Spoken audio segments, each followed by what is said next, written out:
Hi, everyone. It is now my pleasure to introduce our closing keynote speaker, Adesuwa Ifedi. Adesuwa leads Heifer International's work in Africa. I'm not going to read her full bio since you can find it in Hoover, but it's quite impressive. Adesuwa has had a rich career spanning over 28 years across agriculture, education, finance, research, entrepreneurship, and tech-enabled innovation. At Heifer, she works to catalyze ground-up innovation that will transform the way smallholder farmers live and do business, and thereby contribute to ending hunger and poverty in Africa. Following today's rich conversations, just an incredible conversation that we just had, for example, Adesuwa is going to help us make sense of it all. Please join me in welcoming Adesuwa. Yeah, thank you so much, Elizabeth, and great to be here. I'm glad to be with the Goalmakers and to have also had the chance to be part of this very rich and interesting conversation. I think that the discussions that have been had today have been amazing and very timely, knowing what we're going through in the world today.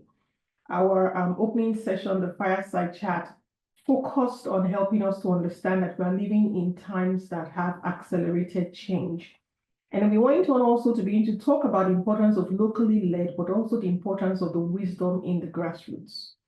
And as these conversations went on to also embrace the need for context as we think about DEIB and the importance of data and technology, I think that there is no better conversation that is needed to be had today and now with the accelerated rate of change that is happening in the world.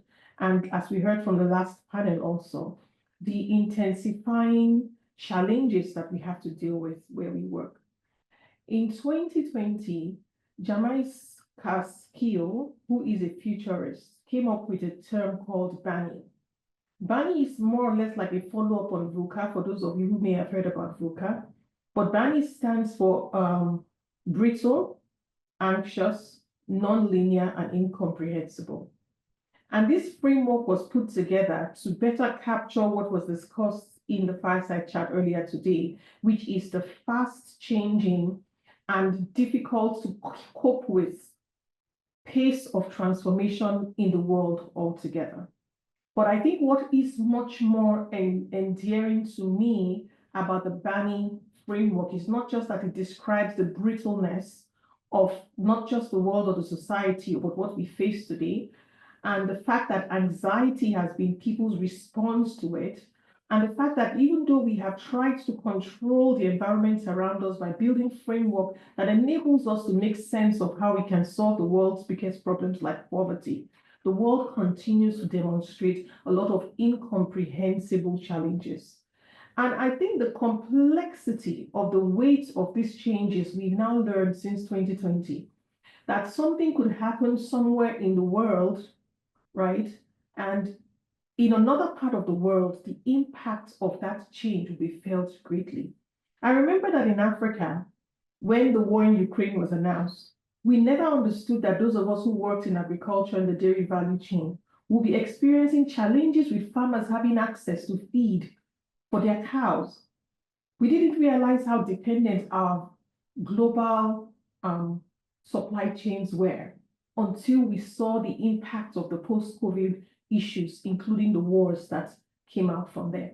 We began to have to reflect that the problems we try to design solutions for are complex, but they're way more complex than we thought they've been. But I think what is very interesting now about redefining the global change and transformation in the world is that with BANI and post-COVID world, we're no longer worried about a fragile world that is miles away from us in the US. We are experiencing fragility in our backyards. We're experiencing fragility, hunger, challenges, wars, and the need for relief all over the world.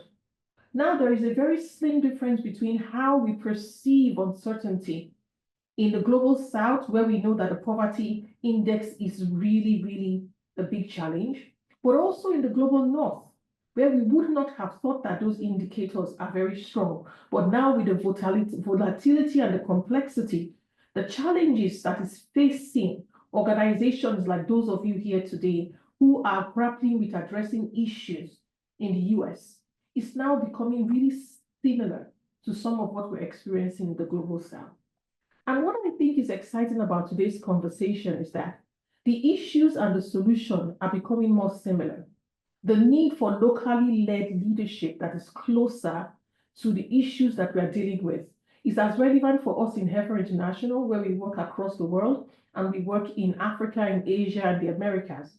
But it's also very relevant for organizations that work in the US, in communities, addressing many challenges.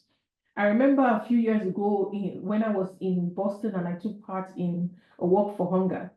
I remember a lot of my colleagues from Nigeria wrote to me and they were like, who are you raising money for? Why are you saying there's hunger in the US?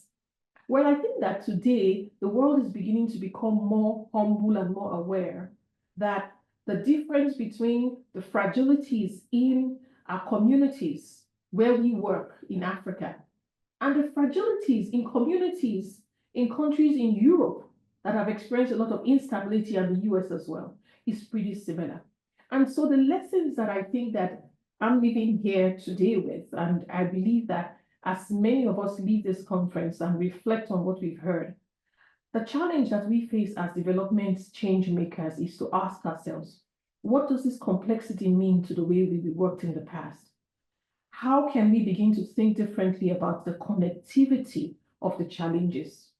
When we talk about the importance of locally led leadership and building resilience in the local communities where we work, why is that more crucial today than it has ever been? We had so many important stories today about the value that comes from the grassroots power. I think that really understanding that it takes a partnership between the goal makers, the communities we work in, and the local leaders in those communities for real sustainable change to happen. That we have to rethink how we strategize in our collaboration, and we have to begin to look more at our capacity to empathize, but also our humility to embrace collaboration in places that we otherwise may not have looked into more closely. I was very inspired by one of the last speaker, Esther, when she spoke about the power in the indigenous communities when it comes to supporting biodiversity. This is something that has been known for years, but I think that now the world has to begin to rethink about how this collaboration will enable us to understand that wisdom can come from any part of the world or any community, and to allow us to begin to rethink how we not only work with our communities and how we gather wisdom from our communities, but also how we work with our teams who are within these organizations and are really the champions for change, many of you who are here today.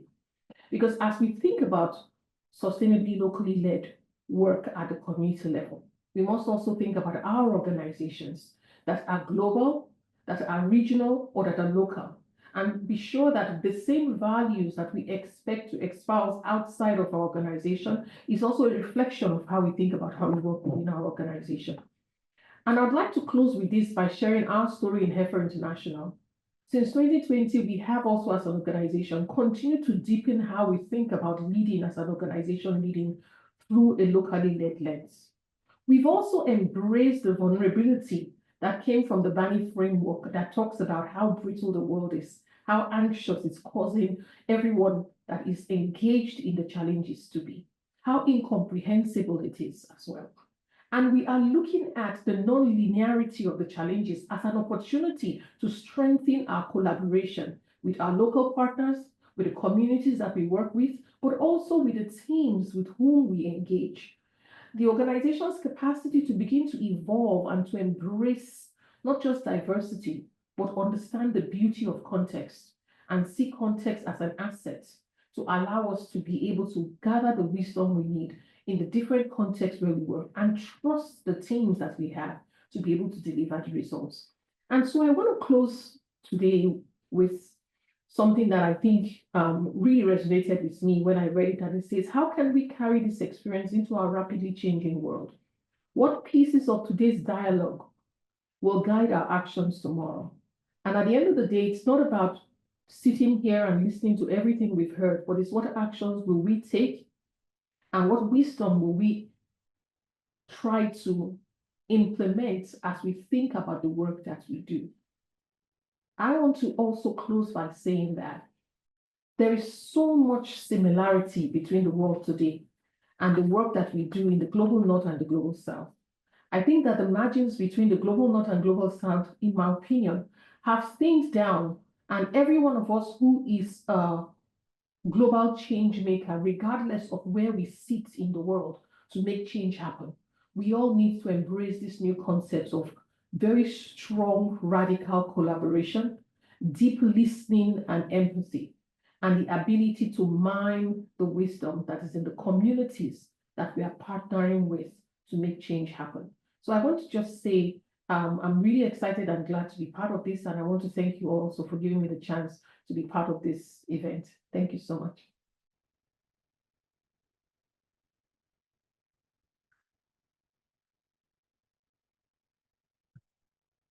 Thank you so much, Adesuwa, for those comments.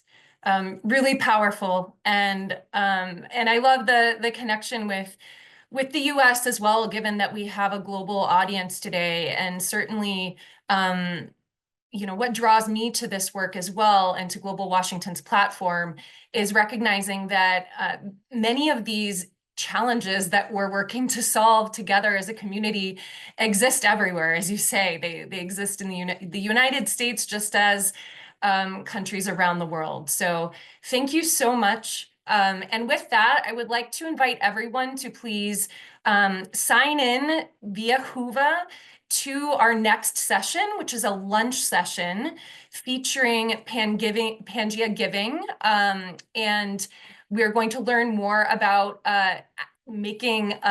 implementing much of what we've talked about this morning in grassroots community development and trust-based development efforts. So I look forward to seeing everyone and then other link. So please click on session details, and I will see you to learn more about Pangea Giving. Thank you so much for joining us.